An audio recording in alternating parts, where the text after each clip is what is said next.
Time for the Friday Free Kick, and hanging out with us is the captain, Michael Parkhurst, once again. Cap, good to see you, good to hear you, and you want to talk some stuff? That's the official term, by the way, stuff.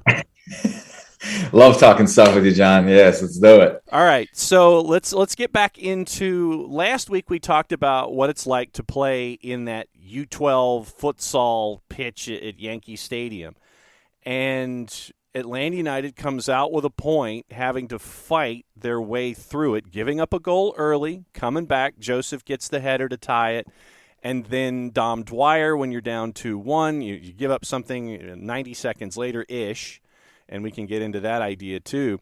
But once again, the fight of Atlanta United continues to be one of the underlying themes here in 2022. Definitely. No, it's a great point, especially playing two games in New York, playing on that field against a very good team. Absolutely, you take a point. If you knew you were going to get a point, you'd be thrilled with that. Given the circumstances of the game, you're thrilled with that.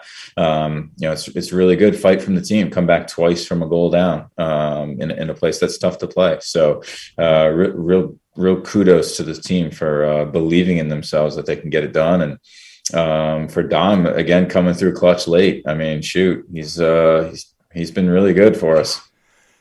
One of the things that I wanted to get into about conversations with mentors and game state and things like that is the idea of Atlanta United ties it to go 1-1 and then virtually gives up the second goal to NYC within 90 seconds, 2 minutes, a very short time frame. And it's a life lesson, I think, for young soccer players that you can't take any part of the fight for granted because you've got to be on, and especially in an environment like that where it's amplified, all of these factors, and you're back down again after all the fight that you had to tie it.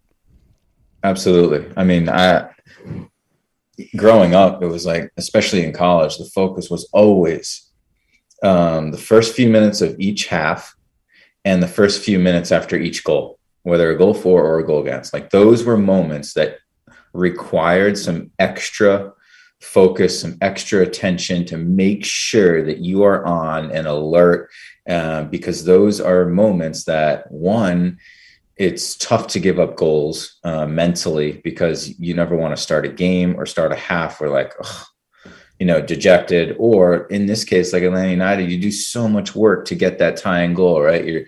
You're down, it's your second game. You get a great goal, a great finish, feel good about it. And you can't even get into a spot where you're like, okay, let's close up shop a little bit. Let's stay tight defensively before it's 2-1. I don't even think I finished tweeting out about Joseph's goal and it was 2-1. And I remember it because I was like, should I still send the tweet or not? And it was like, sent it anyways, but it was like, man. So yeah, it's those moments where, you just tend to, I think it must be naturally that you just tend to shut off a little bit or take it easy or lose a little bit of focus. And that can be the difference between, giving up a goal and not. How do you, and this may be a bit of a naive question, but how do you stay locked in and avoid that bit of an ebb with all of the fight that you've had, to where knowing where you are, you can't rest? How do you keep not resting, even though it's the natural inclination to just kind of sit there and calm down a little bit? Yeah, I think it leads back to what we talk about a lot is the emotional curve, and like avoiding the roller coaster up and down and up and down, and trying to stay more along the baseline.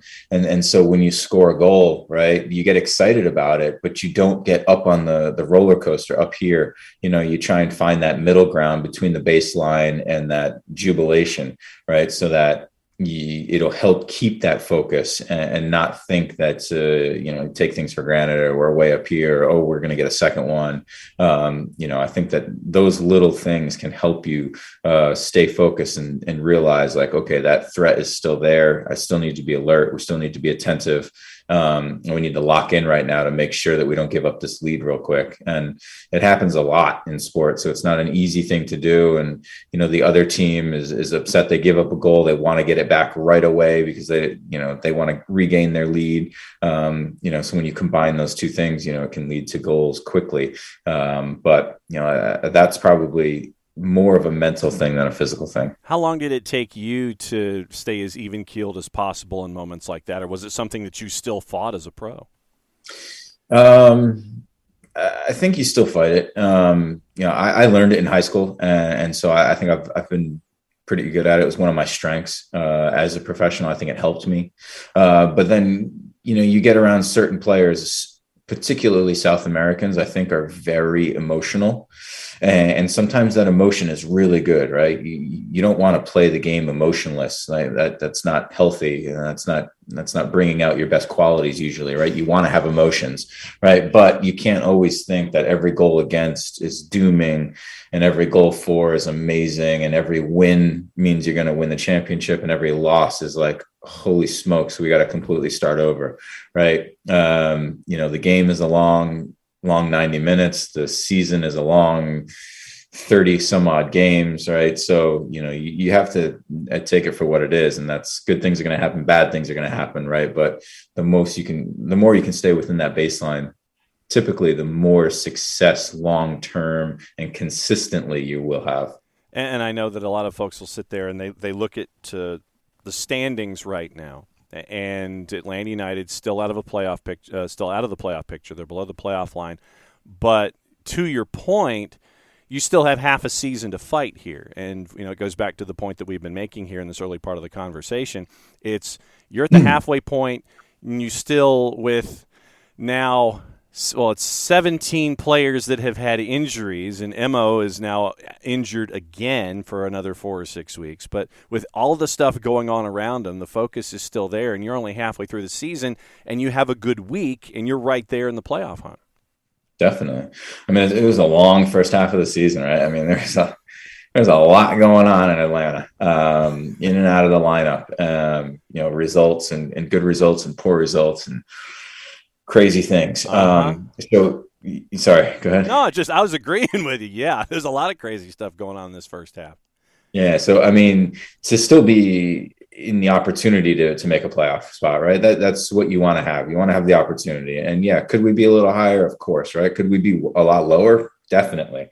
And you've played a lot of games without Joseph. Amada, is a new signing, and then he missed some games because of the red card. And Brad's obviously out, and Miles is out, right? And replacing those guys and integrating new players, and Emo, like you said, coming back and now out again, right? So there's a lot going on within the team, but they're fighting, and I think that if they can get a little more consistency and keep guys healthy through the second half of the season, I still like our chances to climb the table. I don't think anybody's going to want to play us, and even if you get in and you're only a 6 seed or a 5 seed, it doesn't matter. You're in the playoffs, and especially now that it's one and done.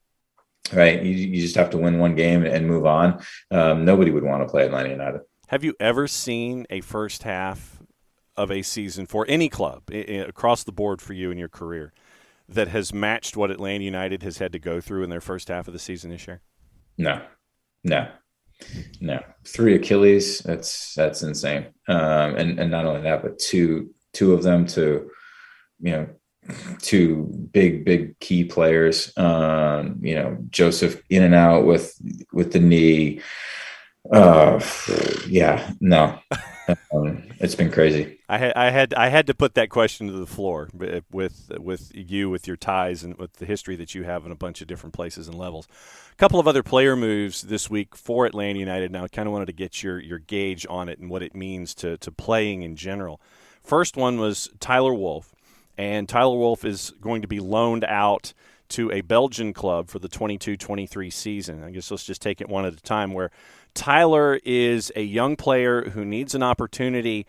You're finding one in Belgium, and sometimes this is what you need to grow. You need to be put in a difficult situation where you're not at home. You're it's not just picking up the phone or doing something like this to catch up with family and friends. Sometimes you have to put that distance between you and everyone else to get to that next level, and Tyler Wolff has that chance now over in Belgium. Yeah, I think it's a great opportunity. I do. He wasn't obviously getting a lot of playing time recently. I thought he did pretty well with his opportunities early on in the season. And he's got a lot to play for. He's a part of the youth national team, and they've got some big tournaments coming up. So obviously he's got an eye on that, and he knows that he's going to be more likely involved if he's playing first team minutes somewhere. So you have to go where you're going to be able to get those opportunities. And, I think that because Atlanta United 2 is still in the USL Championship, that's still a good option. But that's only for the rest of this season. And then next year they're in MLS Next, which is another story that we can talk about at some point. But I think to go over there and get some experience, even if it's in a second division, you're still playing against professionals. It's still going to be a pretty high level. So I think it's an awesome experience, and he gets the experience of living away from home, right? Playing abroad, so that, if the opportunity comes down the line sometime, for him to move back over there, he has an understanding of if he wants to, if he likes it, and what it entails. What was that first chance like for you where you had to take that big step away from home and from college? What was that step like for you, and how do you talk to your mentees about having to take that big step sometimes? Yeah, I took two big steps. One was high school. So high school, I spent all of high school down at IMG Academy. So I'm from Rhode Island. So, going from Rhode Island to Florida was big when I was only 13, and spent 4 years down there, away from family and friends. They would come and visit, but, I was down there with one buddy. So that was helpful. But, that was a big move for me. And one that definitely helped me. But it's not for everyone. I saw a lot of kids down there burn out. They didn't love the game as much as you need to love the game if you're going to play every day in that environment. And then the second one was, I was playing for the Revolution, had already been to a few All-Star games, MLS Cup finals, right? It was doing good in MLS, right? Could have easily signed another contract. But I thought, what, I kind of want to push myself and see if I can play in Europe, and if I'm good enough. And, now is the time or never. I think I was 24, turning 25. So it was like, if I sign another 4-year deal, and this was back in a time when MLS wasn't really transferring guys out, I wouldn't have the opportunity to go to Europe. So it was now or never. And so, kind of just went over there blind and took the jump, saying, hey, I want to experience it. I want to see if I can do it and challenge myself rather than just be in my comfort zone there in New England. So what was the first thing that you learned about yourself being away from home? And I guess we can take it from your time in high school down to IMG. What was the first thing that you learned about yourself that you kept with you? It's a good question. Were you mentally tougher than you thought you were? Yeah, I'd say so. I think I really only got homesick once, and I think I was probably a little concerned about that. And I only got homesick, I think, because I was sick, and couldn't sleep at night because I was sick, and just that's always a tough time.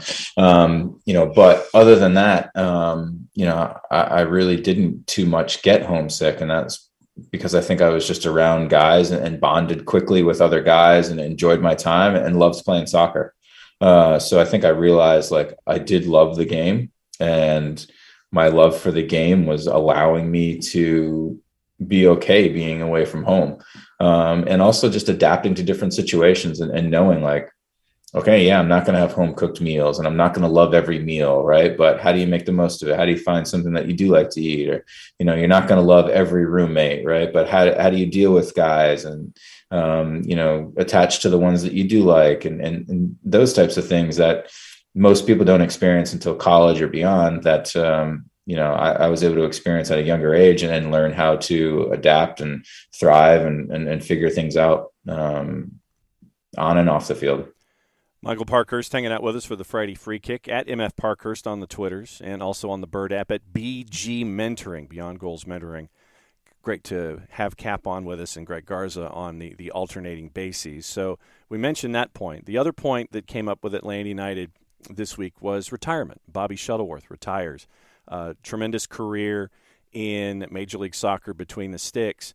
And I guess we're going from one extreme to the other here when you're talking about the game in and of itself as a professional. We talk about Tyler taking a chance and going to that next stage. And now for Bobby, it's that next stage. And it's about hanging up your mitts and putting the cleats away. I mean, how for someone who may not necessarily understand, it's like they see someone that they're a fan of and they hang it up. How difficult a decision is that, considering everything that you've invested from 5-6 years old all the way 30 years down the line? How difficult is that to sit there and go, yeah, it's time? Yeah, it's tough. It's really tough. And, I think that he probably had it in the back of his mind that this might be his last year. Cause I think I had that going into my last season, like knowing this might be it, not for certain, but, I also get it from his perspective, right? It's nice to go out on your own terms like he has, right? It wasn't forced, wasn't due to an injury, wasn't because he couldn't find a place to play, right? It was his decision, which makes it a little bit better, I think. But two, I mean, for me, it was a case of like, you get used to playing all the time and, to be that guy that's on the bench and now he's been replaced, by, young Rocco. And, that's probably pretty tough. And it takes so much out of you mentally and physically to even train every day and be prepared and be ready. And for me, it was like, I as much as I want to help the younger generation, I didn't see myself as being a bench player and just, continue on my career for a few more seasons while just playing a game here or there. Right. I wanted to be all in and leave at the top of my game, versus like, hang on for another year or two and then people remember you with some bad performances because you're older and things like that. So, maybe Bobby felt the same way, and it's better to go out, at that higher level rather than to continually hang on and also train and bust and be committed and not play the game. So, I get it. But yeah, you're right. He had a tremendous career, and it's nice that he was able to have some games here for Atlanta United and experience that, because it's an awesome place to obviously finish out your career. But it is a tough decision because it's all we've ever known since we were young, and we got to live out a dream, right? To play a game and get paid for it and travel the world and get awesome experiences. And you miss the locker room, you miss the guys, you miss the hype and the adrenaline rush on game days, especially knowing what that entails in Atlanta. So you would much rather be a Barry Sanders type than sit there and be Joe Namath with the Los Angeles Rams is basically what you're saying, right? I would. Yeah. And Barry's probably an extreme because, you think that he probably had a few more really good years left in him. But for me, I would. When you look at, when you finally hang it up, I mean, did you ever circle back and sit there and second guess and sit there and go, well, maybe, but then a couple of days later you sit there and go, no, I made the right decision. Did you ever circle back in that idea about maybe doubling back in? I was really fortunate in the timing of my retirement because, I retired a few months before COVID hit. And so, that 2020 season was a debacle and a disaster and for everyone and all of society and everything. So no part of me was like, oh man, I wish I was in Orlando for the next 2.5 months in that bubble. If anything, I was like, oh my God, poor Jeff Lorenowitz. He's like doing 2 different preseasons and all this stuff. And I'm like, God, how is he doing it? But there are definitely times where, I watch a game or I watch a playoff game or I go to an Atlanta United game or I go to a Crew game and I'm like, God, I miss the vibe of a game day and going out there and, having that confidence and that mindset of like, yeah, I'm about to, have a really good performance here today. And I'm going to show the city that, we're here to play and in those types of things, I'm going to represent today. And I miss that aspect of it. And I miss the daily routine. It took me a long time to find a routine outside of, the normal soccer routine. So those were the challenges, but you're right. then the next day I'm like, oh God, I'm so glad I'm not uber dehydrated and my body doesn't feel like crap because, I feel really good. Well, and I would imagine also in the conversations that you have these days with those that you mentor, is that with all of this, you can sit there and it's, I guess, an underweaving thought that we've had here this morning. It's all about managing things. It's all about balance, and it's all about learning those lessons that you have to carry forward, and don't have second thoughts about that first decision. Definitely, because you can't go back, right? Life's going one way and it's forward, and you can control the things that you can control, and you can't control what's already happened in the past. You can control, how you view it and what your reaction is to those things, right? That's what you can control, and that's what's going to set you up for, in the future, looking back, and so. You're right. It's taking advantage of what's in front of you, and making the most of it. Even if it's not ideal at the current situation, right? How can you make the most of it? And that's one of the things about the emotional curve, right? Is stop thinking that everything is going to be at the very top, right? Stop aiming for the very, very top, right? It's that social media world is fake. It's never going to be awesome all the time, right? That's just not reality, right? But if it can be good, if things can be going well, right? That's just fine, right? That is living good. That is great, and that will lead to consistency and good performances, and enjoying life rather than always striving for perfection. Is there a question that you wished you were asked more by your mentees that you don't get to answer or address enough? Is there one topic out there that might be flying kind of below the radar that you wish you got the chance to talk about more or express more that they may not necessarily ask about?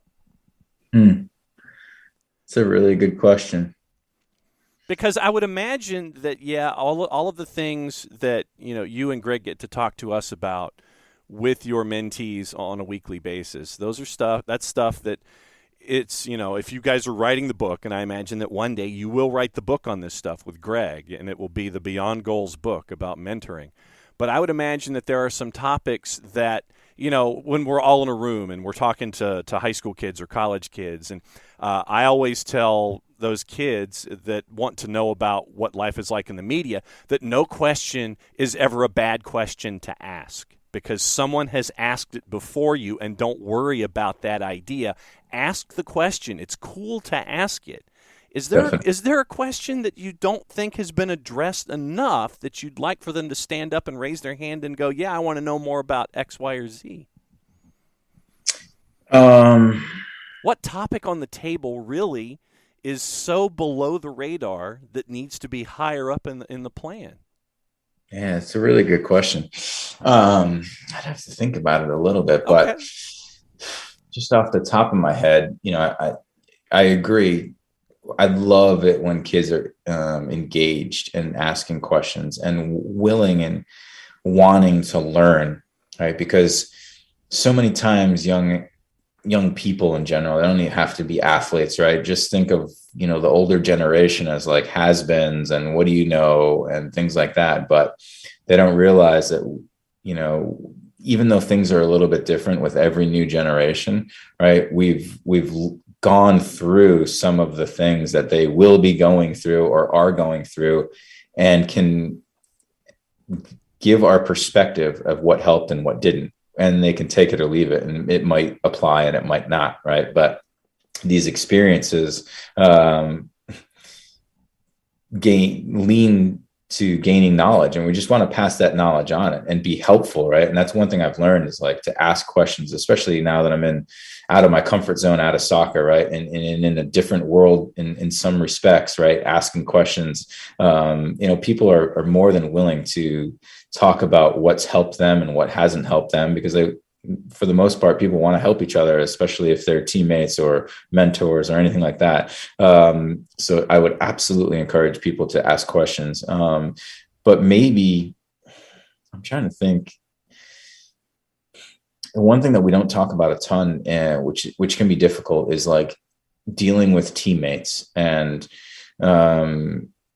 soccer specifically is so many broad backgrounds, and what you encounter in a locker room and different teammates, and how do you deal with this type of person and that type of person, and some of that is leadership, but some of it is just how do you be a young guy in a locker room and there's 30-year-olds and you're 18, and how do you find things to bond about and talk about, right? And how do you talk to them, or do you mind your own business, or do the older guys want to talk to me because I'm a younger guy or not, or should I just leave them alone?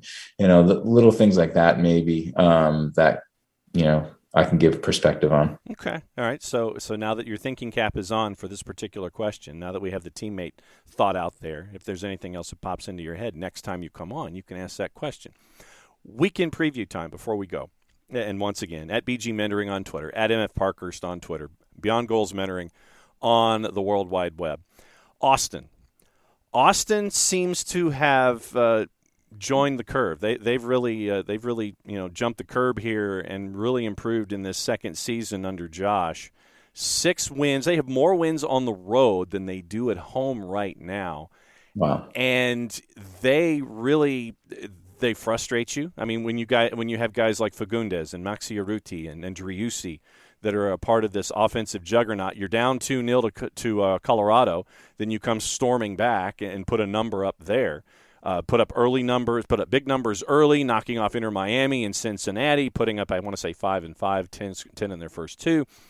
This one could be fun at Mercedes-Benz against a young team that is really on the upswing in the Western Conference. Definitely. And I actually love Austin. I probably watch, outside of Atlanta, I probably watch Austin second most. And I don't know if that's just, I love their coaching staff. I know most of them, and they're great people, great human beings, great soccer coaches. So I'm not surprised they're having success, because Wolf is a great coach, and some of his assistants are really bright as well. And I've know a few guys on the team and are friendly with them. So I really like Austin's team, and I'm happy they're doing well. But yeah, it's going to be a tough game, because they've got a real identity and they work hard on both sides of the ball. So it's going to be a challenge. That said, I think there are opportunities behind their back line. They do love to push forward, and their center backs are good, but they're sometimes I've seen them be unathletic and guys getting behind. Brad Stuver's having an awesome season, and I really love Brad. So he'll be a formidable challenge for us. But it's in Atlanta, right? Yes, it is at Mercedes-Benz, 7:08 at Mercedes-Benz, encouraging everyone to show up, because the roof will be closed since it'll be 11 billion degrees outside with matching humidity. So, come inside, hang out. Teams chasing a playoff to go north of the playoff bar. It'll be a great chance to get Austin on the road and Atlanta United on that surface with those DPs and that speed to go up against the backline that you're talking about. I agree. It's going to be a super entertaining game. I'm actually really, really looking forward to this game. I think it's going to be a really fun one. It could be high scoring. So it'll probably turn out to be 0-0 now that I say that. But I am absolutely, seriously, super excited to watch this one. So we'll hold you to it. So next time that you come back on with us here at SDH, we'll talk about this. We'll talk about the questions that you want to have asked. I didn't mean to stump you, but it's just great question. It's just, something that just pokes into your head. It's like, well, wait a second. What topic isn't addressed? Because we do these same things when we're doing our mentoring. Mike, as always, great to catch up with you. Cap, just be safe, catch up, watch the games, and we'll catch up with you soon, my friend. Likewise. Sounds good.